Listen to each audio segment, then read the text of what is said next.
There's a car sitting on my ramp right now with a gearbox that's completely finished. 42,000 miles on the clock. Nothing wrong with the way it was built. The owner just did 3 or 4 little things, over and over for years without ever knowing they were doing any harm. And that's the thing about an automatic. It's meant to be the easy option, the one you never have to think about. Put it in D, press the pedal, off you go. But that simplicity hides a machine that's far more delicate than most people realize, and the habits that quietly kill it are the ones nobody ever warned you about. I'm Roy Stroud, I'm 45, and I've spent the last 22 years with my hands inside other people's cars out here in the Midlands. No dealership badge on my overalls, nobody paying me to push one brand over another. Just a bloke who's watched the same expensive mistakes walk through the workshop door, week after week. Before we get into it, do me a favor and hit subscribe, because there's a fair chance one of these 12 habits is something you're doing right now. And stopping it today could save you a bill that runs well into 4 figures. And none of this is me guessing. This is what modern gearboxes are actually built to cope with, and what they're not, whether you're driving a torque converter auto, a dual clutch DSG, a CVT, or one of the hybrids that half the country seems to be buying in 2026. The physics doesn't care what badge is on the bonnet. So let's go through the 12 things you should never do in an automatic, starting with the one nearly everyone's guilty of. Number 1, running it down to the last few miles before you fill up. We've all done it. The fuel light's been on since the ring road, and you tell yourself you'll sort it tomorrow. Here's the problem. In almost every modern car, petrol or diesel, the fuel pump lives inside the tank, and it uses the fuel around it to stay cool and lubricated. Keep that tank sitting below a quarter, and the pump spends its life half exposed, running hot, working harder than it was ever meant to. Do that long enough, and it wears out early. And it's not a cheap little part. By the time you've paid for the pump itself and the labour to drop the tank and get to it, you're often looking at anywhere from 300 to the wrong side of 600 quid. There's a second sting too. All the muck and sediment in your fuel settles at the bottom of the tank, and running low means the pump's drinking from exactly that layer, clogging the filter and gumming up the injectors. So keep it above a quarter. A splash on the forecourt is a lot cheaper than a fuel system that's slowly poisoning itself. Number 2, knocking it into neutral to coast, usually down a long hill, usually because someone once told you it saves petrol. It doesn't, and I'll come back to why, but the mechanical side is the real issue. An automatic gearbox wants to be in gear, even when you're slowing down. In gear, the engine is still driving the pump inside the box, keeping fluid moving and everything properly lubricated and cooled. Slip it into neutral while you're rolling and you interrupt all that. The box is turning, the car's moving, but it's not getting the flow it's designed around. Do it now and then, and you'll get away with it.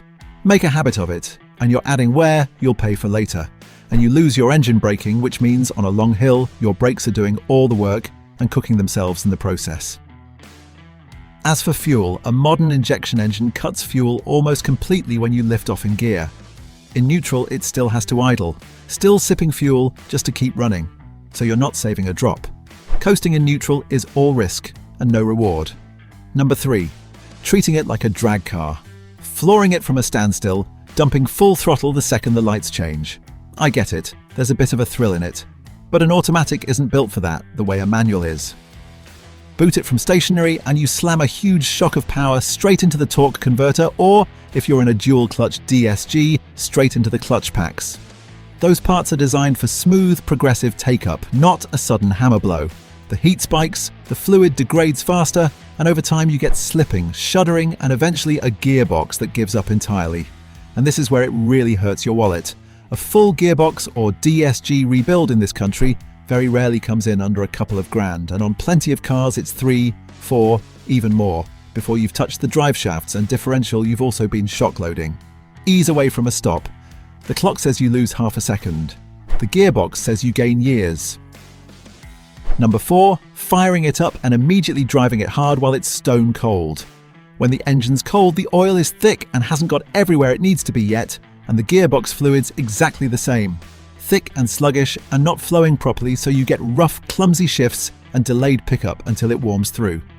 Thrash it in that state day after day, and you're grinding away at parts with barely any protection on them.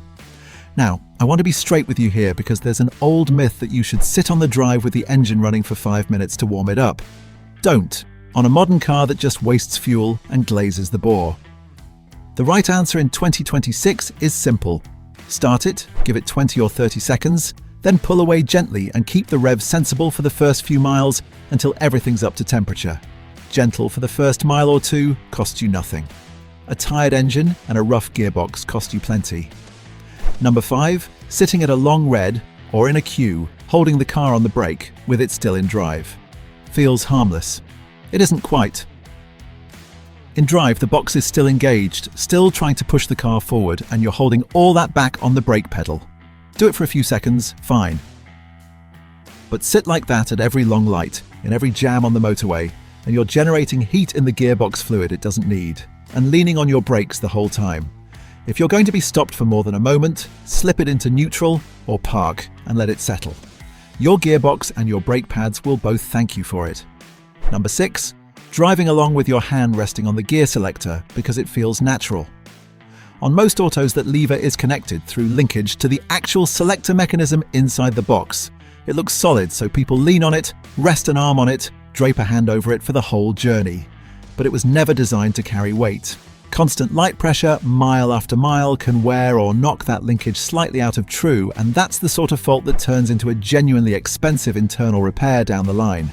It's also lousy for your driving because a hand that should be on the wheel isn't.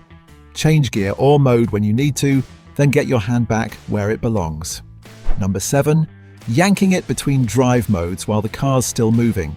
The gearbox engages specific gears for the mode you're in, and slamming a change through while you're rolling forces a mismatch between how fast the car's going and what the box is trying to do. That's a mechanical shock straight through the clutch packs or bands, the very bits that do the engaging and disengaging, and it makes them wear early or fail outright. The fluid can't circulate cleanly through that kind of abrupt change either, so you're stacking heat and wear on top of it. Let the car settle, let the speed match, then change.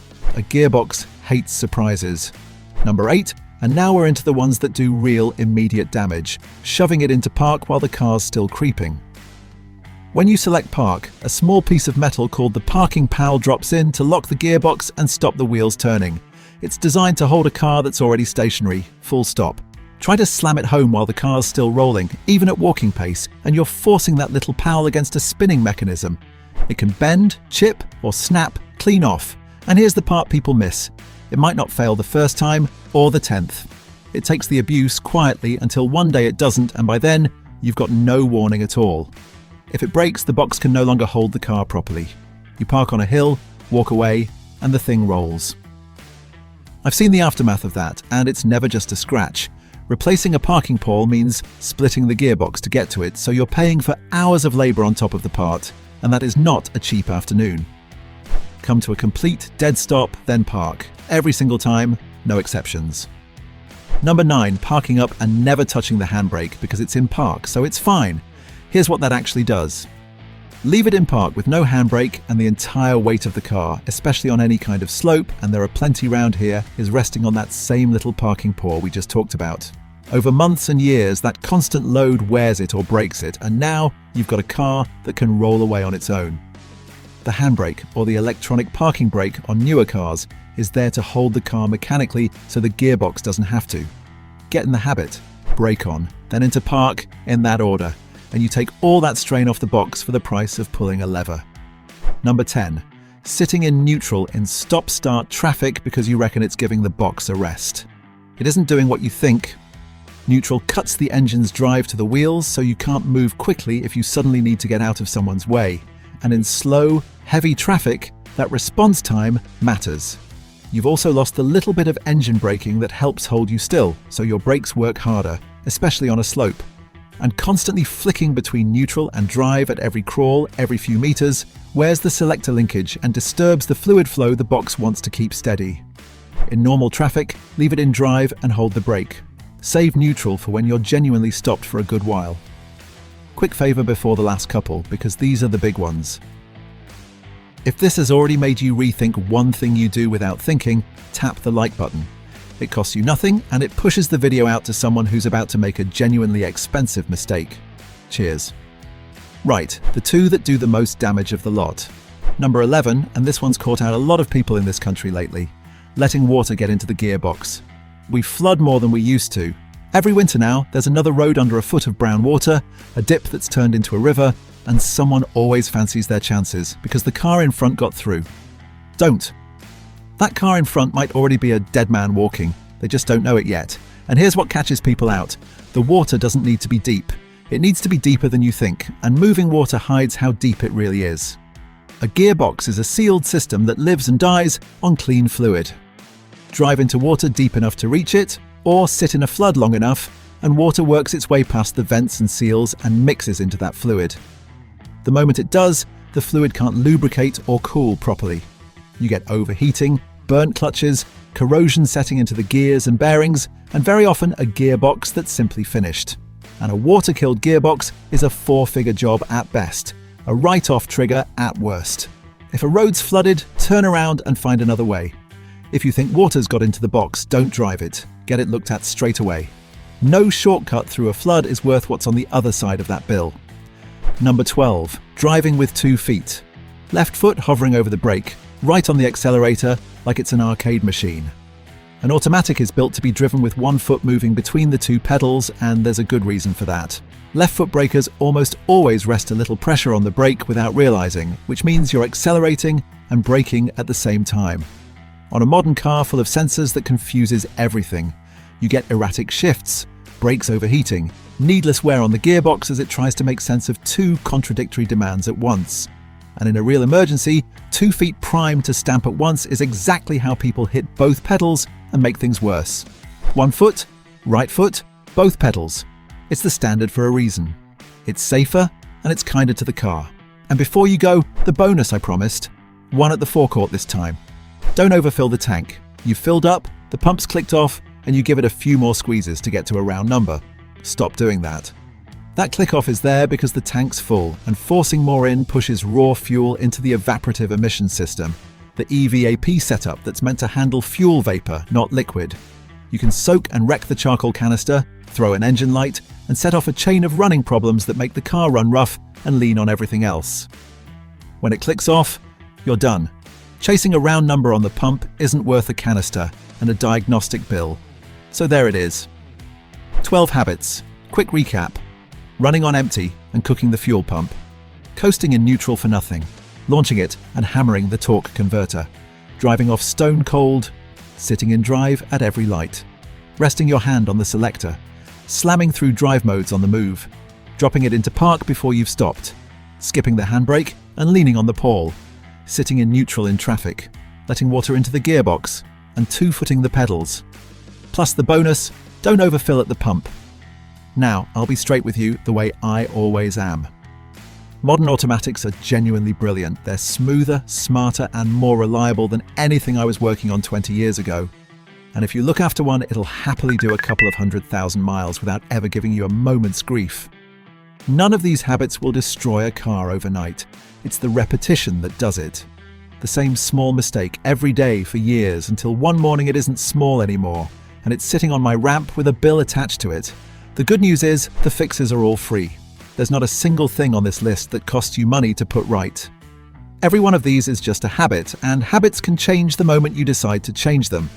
Look after the box, keep on top of your servicing, get the gearbox fluid done when the handbook says to and not 20,000 miles later, and a modern automatic will quietly get on with the job for years. So I want to hear from you. Which of these did you not know about? And be honest, how many were you doing? Are you sitting in a car right now that you've been treating all wrong? Drop it in the comments because someone reading this is about to learn it the hard way, and you might just save them a fortune.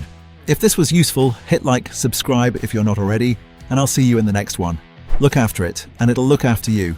This video is general guidance based on common automotive engineering principles and years of independent workshop experience.